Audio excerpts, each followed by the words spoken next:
دودھ بلکہ کہاں راس آئے گا یار، دودھ کی جگہ پہ یہی ہے کہ بس دودھ کو بیچ کے کچھ اور کھا لیں. فروٹ کھجور وغیرہ یا بتویا بنا کے استعمال کرنا دودھ کا اچھا ہے. برفی استعمال کرنا اچھی ہے. دودھ کی کوئی اور طاقتور چیز بنا کے استعمال کی جا سکتی ہے. ڈائریکٹ دودھ پئیں گے اور معدہ خراب ہو تو ساری بیماریاں ایسا ایسا واپس آ جاتی ہیں.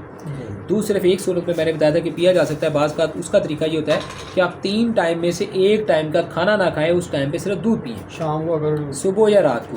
اب دیکھیں نا، آپ رات کو صرف دودھ اور اپنی میڈیسن کھا لیں، صبح اور دوپہر میں کھانا کھا لیں. آپ کو لگتا ہے کہ رات کو دوائی کے ساتھ آپ نے دودھ پیا اور وہ ہضم ہو گیا اور صبح گیس بھی نہیں ہے، اور صبح اور دوپہر کا کھانا کھا کے بھی میرا معدہ بہتر جا رہا ہے، کوئی گیس نہیں ہے، تو اس طریقے سے دودھ پیا جا سکتا ہے. ایک ٹائم پہ ہر چیز چھوڑ دینی ہے، صرف اس ٹائم پہ دودھ پینا چاہیے. دودھ ایک مکمل غذا ہے. اگر سارا دن میں انسان 3 سے 4 کلو دودھ پی لے اور لوز موشن نہ لگے تو دنیا کی وہ کوئی چیز نہ کھائے تو اس کے جسم میں کمی کسی چیز کی نہیں آئے گی. یہ قدرت کی بہت بڑی نعمت ہے، لیکن لوگوں کو راس نہیں آتی. اس لیے پھر دودھ کو جو ہے نا وہ بڑا سوچ سمجھ کے ہم کہتے ہیں کہ استعمال کریں.